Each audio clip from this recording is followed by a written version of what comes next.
Okay, Assalamualaikum. Hai, nama saya Arzida. Saya daripada unit Sales and Marketing Unit Razak.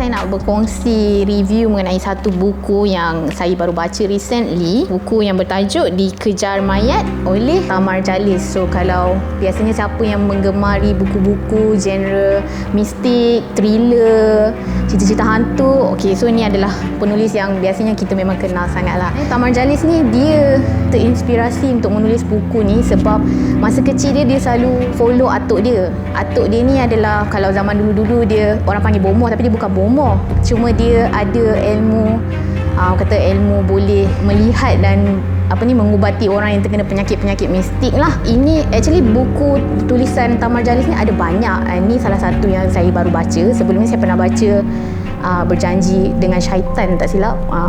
Sebab dia dah start menulis dan keluarkan buku sejak tahun 1981, sudah lama lah. So saya baca buku Tamarjalis ni semenjak saya di sekolah lagi.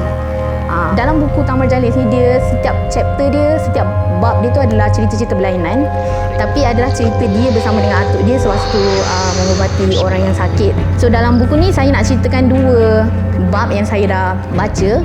Yang pertama adalah tajuk dia, kalau tengok dia ada pecah-pecahan lah setiap bab dia. Okey, yang pertama Dikejar Mayat. Okey, Dikejar Mayat ni masa pembukaan cerita dia, kisah dia masa dalam penceritaan tu adalah dia tengah dalam waktu bertempur, berlawan. Tapi berlawan ni bukanlah berlawan yang bertumbuk semua tu, tapi dia macam berlawan secara batin kot, dia cakap menggunakan kuasa yang dia ada lah. Lepas tu dalam kisah ni, datuk dia ni sedang berlawan dengan satu mayat. Sebab tu dia kata dikejar mayat. Yang dia cuba ubati tu seorang perempuan nama dia Timah. Timah ni dikejar oleh mayat, yang mana sebenarnya mayat tu adalah arwah suami dia sendiri. Okey, so kisahnya dia macam ni. Arwah suami dia tu semasa hidupnya berdamping dengan jin belaan atau jin peliharaan. Sebelum dia meninggal dunia, dia tak buang jin tu daripada diri dia. Sepatutnya dia dah pesan pada isteri dia Timah ni, dia cakap kalau dia dah nazak nak meninggal dunia, dia minta Timah cucukkan buluh runcing dekat tapak kaki dia. Tapi Timah ni, isteri dia, tak sampai hati dan dia tak buat. Jadi bila dia tak buat tu, suami dia kembali sebagai mayat untuk pastikan isteri ni tak dimiliki oleh sesiapa.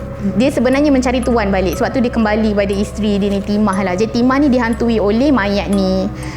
So dalam usaha untuk nak menghapuskan mayat tu lah supaya kembali ke tempat asal dia, Datuk Tamarjalis ni terpaksa berlawan dengan mayat tu.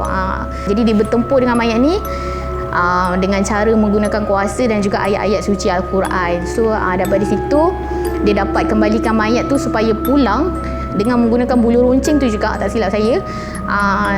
Dia kembali dan tinggalkan, tidak ganggu Timah lagi lah. Dan Timah tu akhirnya terpaksa tinggalkan rumah tu sebab rumah tu terlalu kotor dan busuk. Apa-apa yang ada kat dalam rumah tu semua menjadi buruk.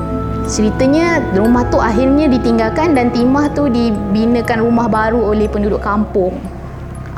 Itu untuk kisah yang pertama.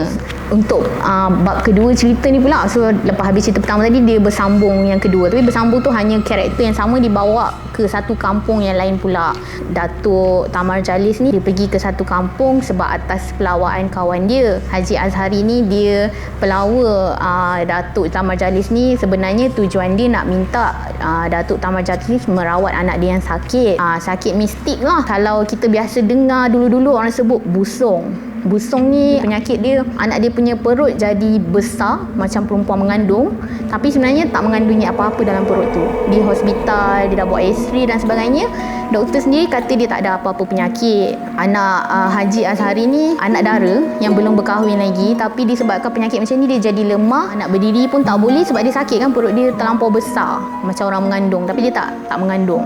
Datuk Tamarjalis ni, dia masa dia bertemu dengan anak kepada Haji Azhari ni, dia cakap lah, ada ke siapa-siapa pernah meminang ke ataupun nak berkahwin dengan anak dia ni. Jadi dia katalah, dia bagi tahu dia pernah tolak pinangan satu lelaki ni sebab belum sampai masanya. Maksudnya dia belum nak kahwinkan anak dia lagi.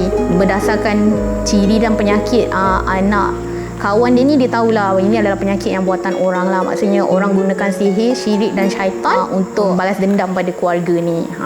Masa nak mulakan rawatan, orang yang menghantarkan sihir kepada anak dia ni, dia lawan baliklah dengan Datuk Tamerjalis ni dengan menghantar serang balas lah, tapi menggunakan kuasa syaitan.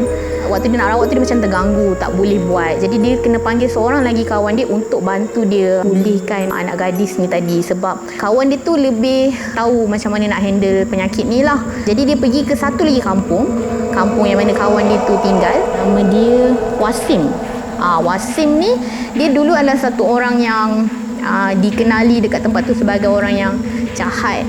Dia kaki perempuan, suka minum dan sebagainya. Lepas tu entah macam mana satu masa tu dia kena satu penyakit yang sangat-sangat teruk sehingga dia terlantar, dan selepas dia pulih penyakit tu dia insaf. Dia jadi baik, dan sejak tu dia mendalami ilmu agama dan dapat anugerah daripada Tuhan lah bagi dia boleh pulihkan penyakit orang yang terkena penyakit misteri ni. Jadi dia sudilah nak membantu Haji Azhar ni dan juga Datuk Tamerjalis tadi untuk pulihkan anak gadis Haji Azhar tadi. Dia bawa Wasim ni ke rumah untuk tengok keadaan tu, tapi dia ada 3 syarat. Dia kata syarat pertama, hanya dia, Datuk Tamerjalis dan Tamerjalis saja yang boleh ada. Yang kedua, orang lain tak boleh masuk campur dengan apa yang dia buat. Dan ketiga, dia minta Haji Azhar binakan satu pondok supaya dia akan tinggal kat luar rumah, dia tak akan tinggal kat dalam rumah. Jadi dia pilih satu hari, iaitu hari Rabu pukul 2 petang untuk start buat rawatan untuk anak Haji Azhar tadi. 5 jam sebelum memulakan rawatan tu tak boleh makan, tak boleh minum, tak boleh pergi ke tandas dan sebagainya. Hanya boleh berada dalam rumah yang dibina tu je. Jadi masa dia nak rawat anak gadis Haji Azhar tu tadi, banyaklah yang menghalang sebab orang yang menghantar sihir tu kira bagi serangan balas dan dia masih belum dapat tangkap. Tapi pada permulaannya dia tekan perut gadis tu tadi kuat-kuat dan sampai berdarah lah, sampai berdarah. Lepas tu dia keluarkan satu kain batik Jawa daripada perut perempuan tu yang kemas terlipat.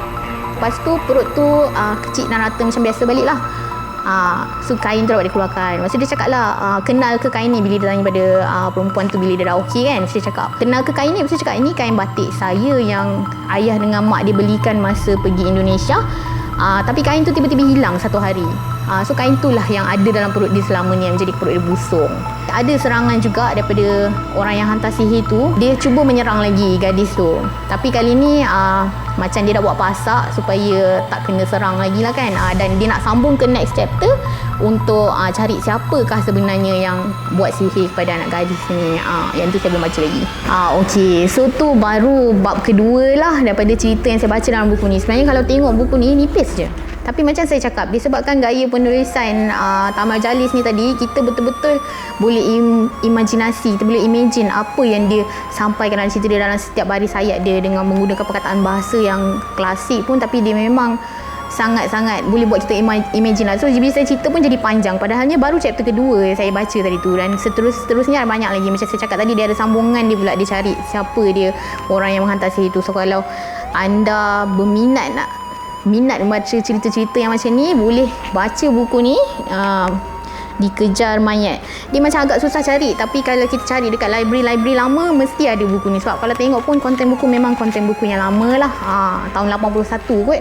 Tapi insyaAllah boleh jumpa lagi. So kalau yang berminat, bolehlah baca buku ni, Dikejar Mayat, dan juga siri-siri lain yang ditulis oleh Tamerjalis yang juga macam Bercakap dengan Jin. Ada lagi siri-siri dia lain sebelum ni lah. Okay, so selamat membaca bagi semua yang minat baca buku mistik macam ni. Thank you.